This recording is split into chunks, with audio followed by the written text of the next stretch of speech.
Hey, Catalyst community. We just finished an interview with Dr. Richard Orbe-Austin talking about imposter syndrome. Now, I had not met him prior to this. It is an important topic, a very valuable topic. Most likely, myself certainly, and many of our listeners are struggling with this, but this guy brings it. Like the insights from this interview, just over and over, I just kept thinking, wow, like we got the right guy here.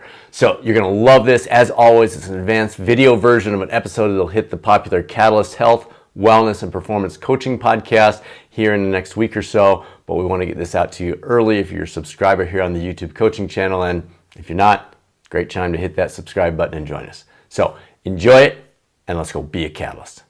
Well, Dr. Orbe-Austin, it is such a privilege to have you here. We were chatting a little bit beforehand. This topic is so important right now.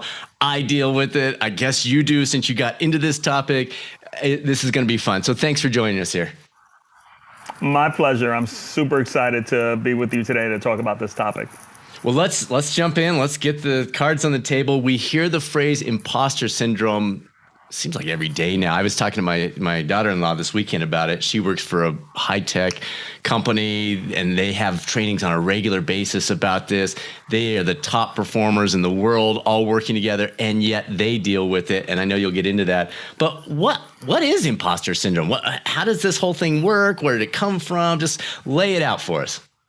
Okay, great. Well, I'm glad that we started with this question because there's a lot of misconceptions about what imposter syndrome is. It is not saying that you are an imposter. Someone says that you have it. It actually was a term coined about 40 some odd years ago by two psychologists, Clance and Imes, who were working with a high achieving group of women leaders at the time at a university in Georgia. And what they recognized, and these were graduate students as well as faculty members, staff members, what they saw was a consistent pattern where these individuals had very difficult time being able to internalize their accomplishments. They constantly talked about being afraid of being exposed as a fraud. And so they coined this term imposter syndrome to really talk about some of these dynamics, and they called it imposter phenomenon, and then in the popular culture became imposter syndrome. So what it is, and then I will say very quickly what it is not as well, but what it is when an individual, typically a high achieving individual, has difficulty internalizing his or her accomplishments, constantly feels like they're going to be exposed as a fraud, not competent enough, attributes their success to luck or a key relationship, discounts praise of any sort, and at the end of the day, never feels good enough. So it is not a mental health disorder, but it is a phenomenon that needs to consistently be studied. So when people say, I have imposter syndrome, it's not a mental health order, but it is something that is real. So much in what you just said. So first of all, let's talk about the high performer piece, because my natural thought was, I'm just insecure. Like I'm worried about this, and so talk us through that a little bit. What? Sure. How is that? Is it more common among people that are self-driven? You know, let's get out there and get it done, or does it just exist in that group? It's not necessarily more common. So this is a great question as well. So when we talk about imposter syndrome, what the research says is that about 70% of people will experience it at some point in their lives. And so that cuts across all different types of demographics. Even though it was initially studied with women, what we see is mixed results in terms of who experiences it more, men or women. But what the research does say is that they experience it and it shows up differently, say, between a man and a woman, right? So for instance, for women tend to overwork and actually lean into the imposter syndrome and constantly are trying to prove themselves. So you'll see perfectionism, you'll see overwork in that. For men, they tend to try to affiliate with lower performing peers, lower status type of peers, so that they then don't overwork but feel like they seek mastery more so than taking risks. And so that's how they deal with the imposter syndrome. And downsides, I mean, on one hand, I can see it being a driver for me personally, like, okay, I'm not good enough. I need to step it up one more notch. I need to give a little bit more effort here. Is the negative the fact that at some point you can't keep doing that, or what are some of the negatives around it? Because obviously there's some positive. I wouldn't have gotten some of the opportunities I've got because that was in the back of my mind saying, oh, Brad, you're not good enough. You need to do more. You need to do more. And so I did. So there's the positive, but talk us through the downsides too. Sure. So that point you make, I think, is one of the main reasons when people talk about imposter syndrome and they say, well, in a way, I needed to push myself. And some of what we try to do is to help people uncouple this notion of being ambitious and striving from imposter syndrome. That it's not the imposter syndrome that said, Brad, you need to move forward and you need to do better. It's your ambition. So you didn't need the imposter syndrome to actually have that message sent to yourself, even though you may have felt that way, because it's this messaging of like, you're not good enough, so you need to keep moving forward. But in essence, you're saying, I want to do more and I'm striving. So the downsides, especially when we talk about mental well-being, is that there are higher levels of anxiety, depression associated with people with imposter syndrome. Another downside, just in terms of work-related issues, are that people with imposter syndrome end up being well compensated, less well compensated, because of the fact that they are reluctant to negotiate. Sure. Because they feel like, I'm just lucky enough to have a job. So over time, they also don't tend to leave a particular role and may overstay and not seek something more advanced to their level, because they feel like they're going to be exposed if they try to get a promotion or they go to another organization. So there are both mental health and physical well-being issues and concerns, but also career-related issues related to that as well. And so understanding that imposter syndrome is not actually beneficial to your success, but impacts your overall well-being, I think is something important that I love to communicate when I have some chats with folks like you, Brad. So help us separate those, because I've literally said to my wife, almost like my fear of failure is why this like this positive thing happened because of this. So how do you help that? And obviously from what you said, I'm not alone. How do you help someone that's in that situation? It sounds like most of the folks in who you're talking to, how do you help them separate? How do you help them say, I don't know, I'll just shut up. Walk us through this. Where do we go with this? So when my wife and I wrote this book called Own Your Greatness, Overcome Imposter Syndrome, Beat Self-Doubt, and Succeed in Life, the intention was to develop an actual model of how to overcome imposter syndrome. We saw a good deal of literature. This is something that's been studied for over 40 years, but what we found was missing is this notion of how do you actually defeat it? Rather than just knowing how it shows up and how it impacts you, we really were interested in helping people to understand that this is something that can be conquered. It's not just about dealing with it, recognizing it, but saying it does not have to have as powerful of a role in my life as it does. And so when we created this model that we call the 3 C's, it was to really touch upon the fact that part of imposter syndrome is some of the negative self-talk that we engage in, some of the false narratives that we have about our success and why we have achieved.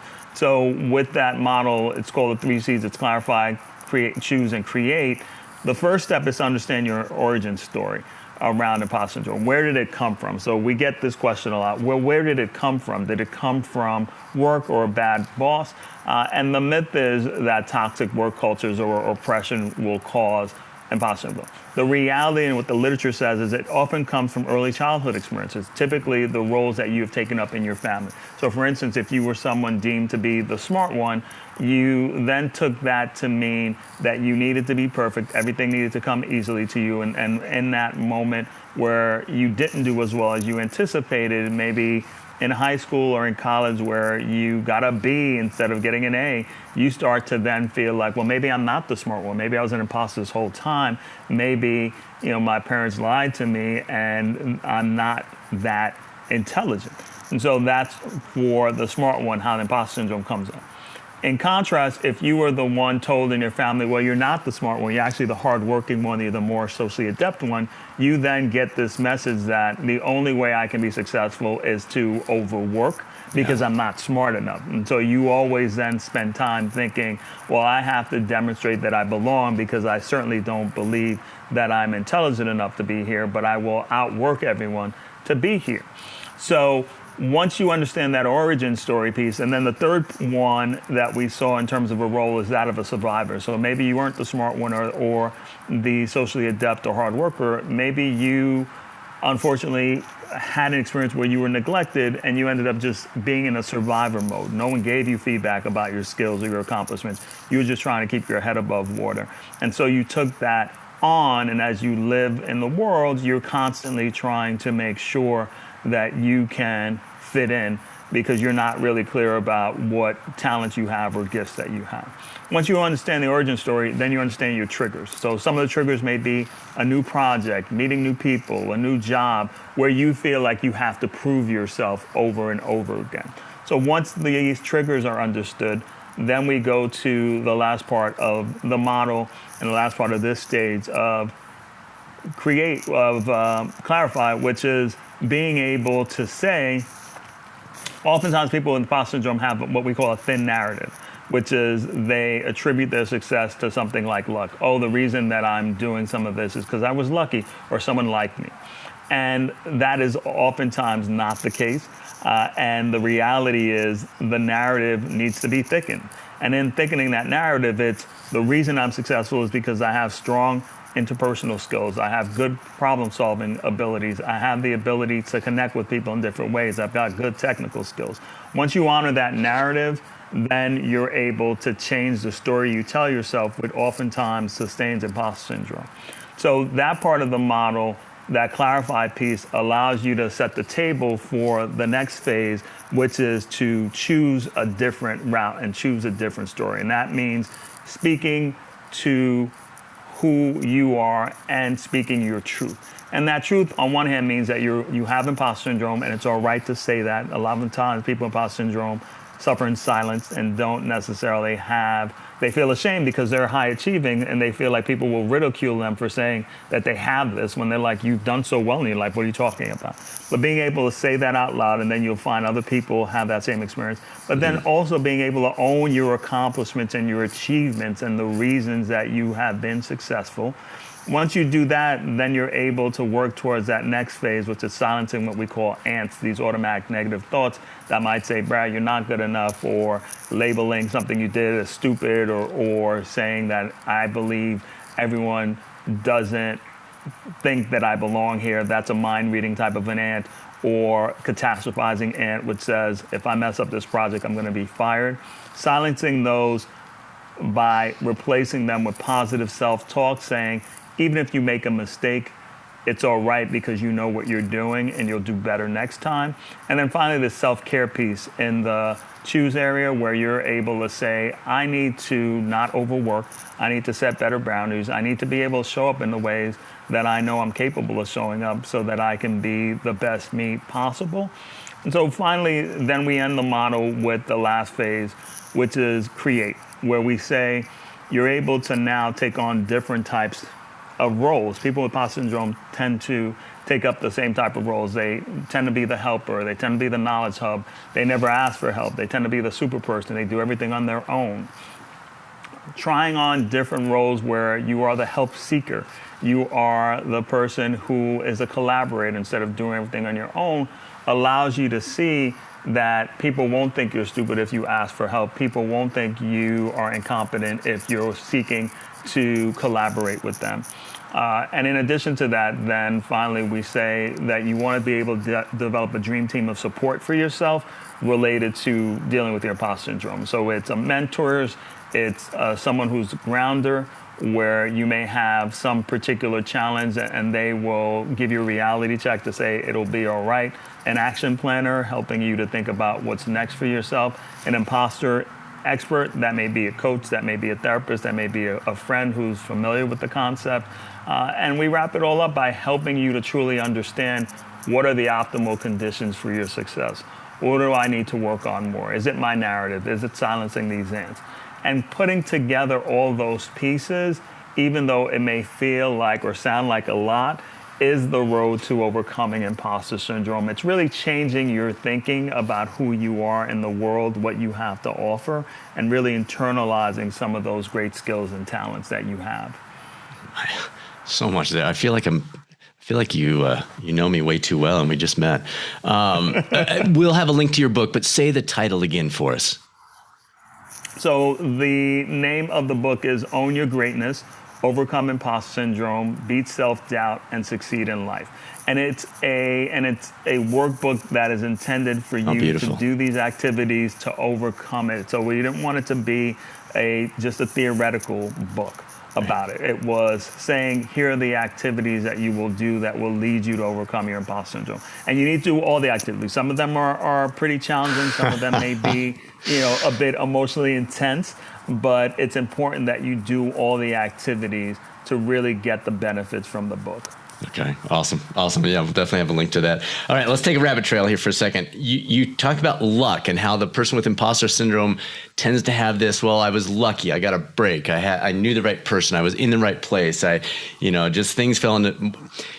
It seems like I'm seeing a lot these days of people. Someone like Tom Peters, for example, in Search of Excellence, pointing to luck across the board and saying, you know what? If you're doing well in life, it's basically luck. So stop looking at yourself and going, I worked hard, or I, did this, or I did that, or I put in the extra hours or whatever. He'll say, and I think he's exaggerating, but he'll say, 98% of why I am who I am is because of luck. And I'm thinking, are you kidding me? Like Tom Peters, the risks that you took, right. Whatever. So how do you balance those two of realizing, yes, I am fortunate, I am lucky, and yet that's not the drive. Like, you see what I'm saying? This conflict. Definitely. We're hearing all of society say, well, Dr. Orbe-Austin, you're successful because you're lucky. And you're saying, yeah, I am. So now that increases my imposter. It's this battle almost. Right. We're hearing it here, and yet we need to push it. I don't know. Can you run with that a little bit? Yeah, sure. So I will say there's something to be said about luck. So I'm not going to dismiss it outright and say nothing can be attributed to luck. But what I'm suggesting is that we want you to be able to see your own agency in how you've gotten to where you have gotten. So if you attribute it solely to luck, then it leaves your agency out of it and feels like you have no control over your destiny and what you're able to make impact of and affecting change in your life. So if I was unlucky and I have a toxic boss and I'm in a toxic work culture, then, oh well for me, like there's nothing I can do about that. And what we're suggesting is, yes, we all have moments and opportunities where we do feel lucky, but ultimately it's what do we do with that luck, right? How do we actually then operationalize that luck, if you will? Like, how do we take advantage of it? What do we attribute then to ourselves and what do we attribute to luck? And if we're saying, 99% of it is luck and 1% is me, that is too far of an imbalance. We want you to really be able to acknowledge your efforts, your abilities, your skills. And that's part of the challenge for people with imposter syndrome. They minimize all of that and really emphasize solely luck. And so you have groups of people who do the opposite, right? Like people who may be narcissists who then say, well, no, it clearly was all me, right? Like I have superpowers to be able to conquer the world, and so I need to get all the credit. Luck or nothing else has anything to do with it. Or as you said, with Tom Peters, there are those who say, well, you have no agency. It's all about luck, and you just have to cross your fingers and hope that you get better luck. All right, that helps. One other quick rabbit trail, the clarifying piece and the role of parenting and early childhood and all that. It's too late for our kids. They're 26, 24, and 22. So sorry, guys. But for the parent who's listening to this and they've got a 4-year-old at home, they got a 12-year-old at home, what can be done there by a parent to help set this up appropriately? And then maybe, some tips for us that are adult, parents of adults, anything we can do to make up for all the mistakes I made as they were growing up. So I will say it's never too late. And it's really this notion of being able to feel like your children can have different roles in the family, that oftentimes it's just natural for all of us to feel comfortable that this person plays this role, this person plays that role, and it allows us to just understand how things should work or might work. But by doing that, it keeps them limited in thinking about themselves in the world. So whether it's a 4-year-old or whether it's a 26-year-old, making sure that they understand that they don't have to have just one role in the family, that they can be the smart one and they can be the hardworking one, that they have a sense of agency in being able to impact their world, right? Because if you say to your child, no matter what age, oh, you're really, really bright, but then they feel like, okay, if I don't do well and I mess up, then am I really? Or you say to the one who's hardworking, you're hardworking, and by the way, you were very bright, right? Like it's this balancing act of helping them to understand that it's not solely about natural ability, it's also about putting in effort. So communicating that, making sure that they don't feel limited in their roles, making sure that they don't feel that the only reason they should do anything is to, at the end of the day, please you, make you happy, make you, the center of everything, right? Because oftentimes for people with imposter syndrome, some of the other family dynamics are these codependent type dynamics. It's a narcissistic caregiver, all these other things that pull on, oh, I just want to please this person. So when we see it in the work culture, then it's working for a toxic boss and feeling like, okay, I just need to please that boss and they will take care of me. And that may not be the case. It's like, I'm not good enough to go anywhere else. I just need this toxic boss to take care of me. It's helping them to understand their agency, helping them understand they don't have one limited role in the family, and that you will really support them as they go through their journey without it just being about your needs or interests. Again, I love it. You talk about a phrase called the Impostor Cycle. Can you walk us through what's involved with that, and maybe that'll help people see, oh, I'm there in that cycle. Right, and so there are two types of imposter cycles that we talk about. There's Impostor Cycle 1, where you worry about your performance, and then you tend to overwork as a result of that, and you then get some level of performance review, and in that performance review, you get positive feedback. And so typically when that happens, if you're not battling imposter syndrome, you would then reduce your worry about performance. But rather than feeling like, oh, I got a good review, you go right then back and cycle through into worrying again about the next performance. Right. So that's Imposter Cycle 1. Okay. The next Imposter Cycle 2 is you again worry about your performance, but instead of overworking, you procrastinate or self-sabotage as a result of it. And so you're concerned because you feel like, well, I don't really want to get to this because I feel like it will expose me as a fraud if I actually do this project. So you delay, you procrastinate, you self-sabotage. So then you get a performance review. And as you can imagine, if you procrastinate or you self-sabotage, that review may be mixed. It may not be all positive. Some of it may be positive. Some of it may say, well, here's what you can do differently. So that then again sends you back into worrying about performance. And so you keep cycling through it, worrying about performance and either overworking or self-sabotaging and procrastinating round and around and around. I'm loving this, man. I'm so happy this interview came to be. I kind of found you randomly, and then we got it set up, and you were super nice about getting this scheduled, and there's so much meat here. All right, in your TED Talk, you and your partner, Lisa, emphasize a very powerful phrase. When you work as hard for yourself as you do for others, you are unstoppable. Now, the connection for someone like you or Lisa that's running your own business, that's obvious to us, or maybe somebody like me or some of our coaches out there. But does the phrase apply to anyone, regardless of whether they want to be an entrepreneur or not? Yes, definitely. And this, I think, is an incredibly important question, in that when I said that, it was more about how you expend your energy. And that whether you work for yourself or whether you work for someone else, you can find, if you're working for someone else, that you will spend much more of your energy trying to meet that person's needs, be it your boss or be it the organization as a whole, than meeting your own needs.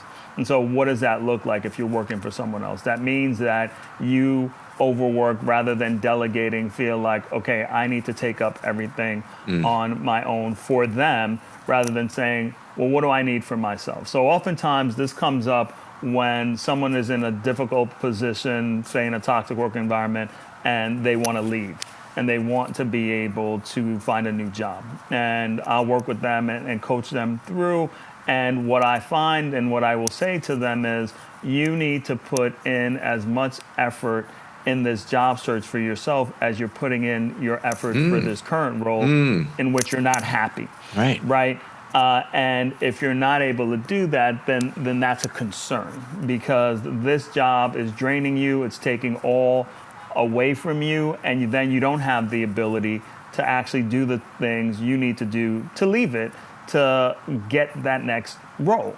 So if you're overworking 60, 70 hours, of course you're going to be exhausted by the time you end work to then do the job search activities needed to transition. So that is, in that context, when I talk about working as hard for yourself as you do for others, you will be unstoppable, because it allows you to really center your experience on your needs, your interests, your values, and not selling yourself short to meet the needs of someone else. And it's so memorable. Like, people, if they're going to remember that from this interview, they're going to be like, oh yeah, I remember when he said that. All right. So what kind of coach, we talk about parents, but what kind of coach, a friend, a coworker do to help somebody who is in that cycle?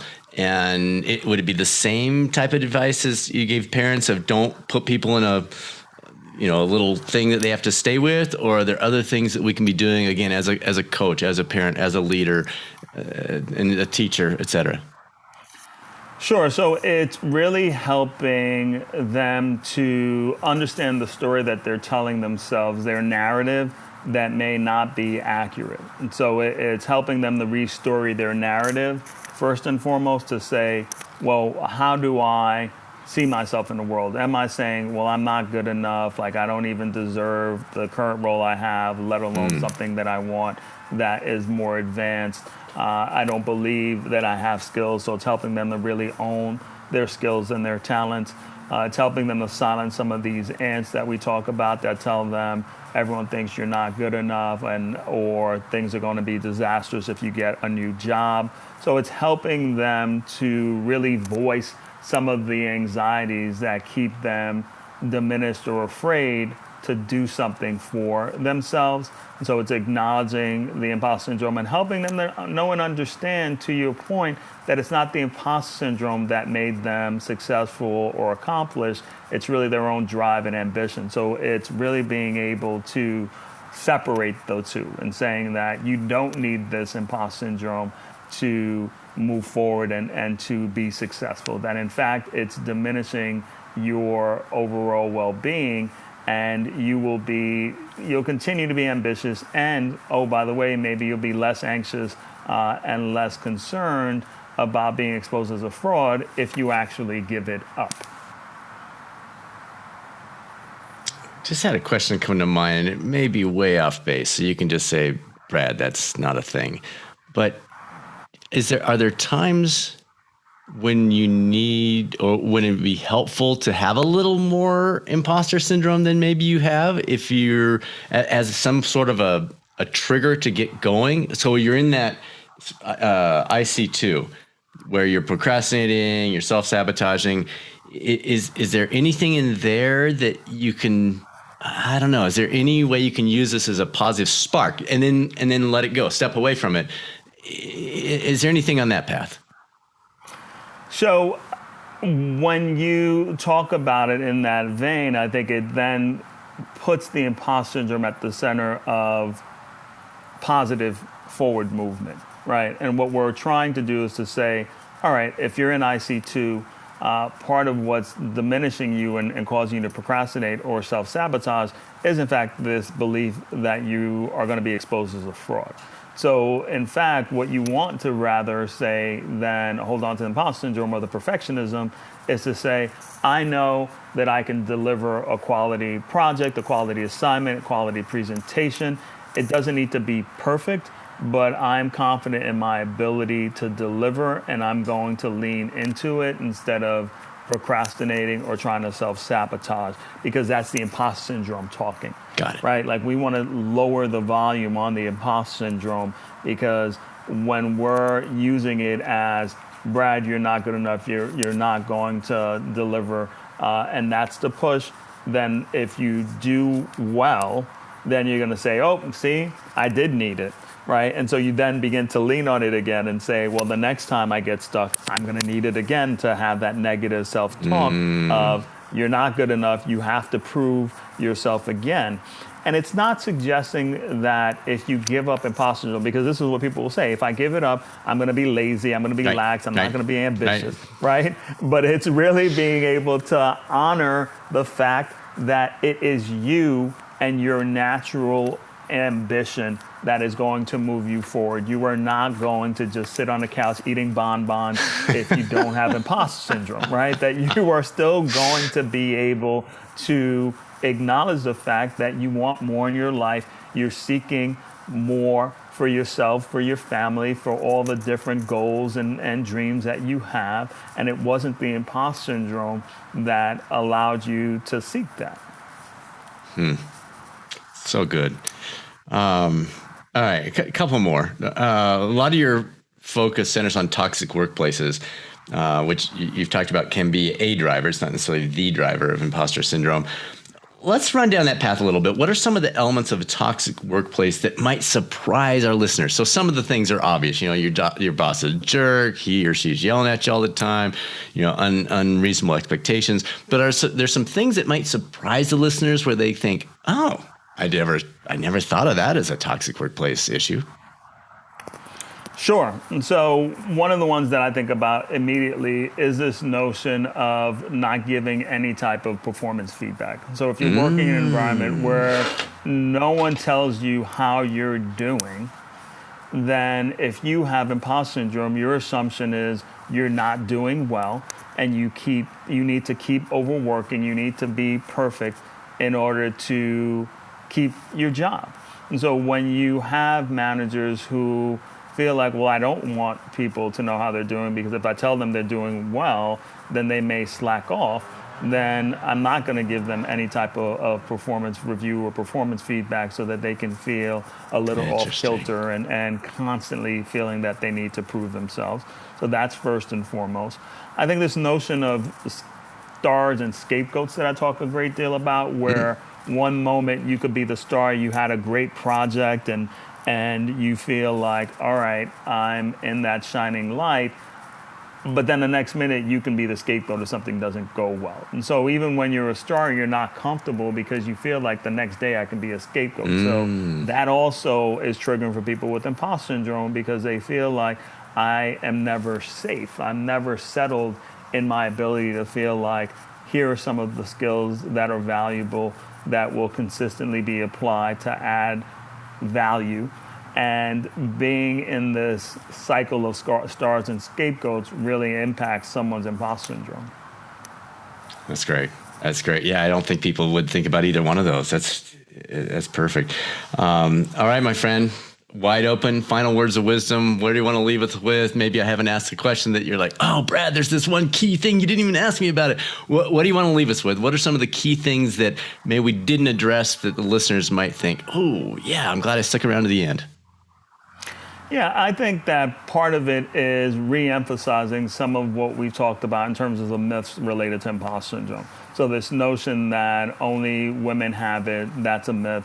This notion that it's caused by oppression or toxic work cultures.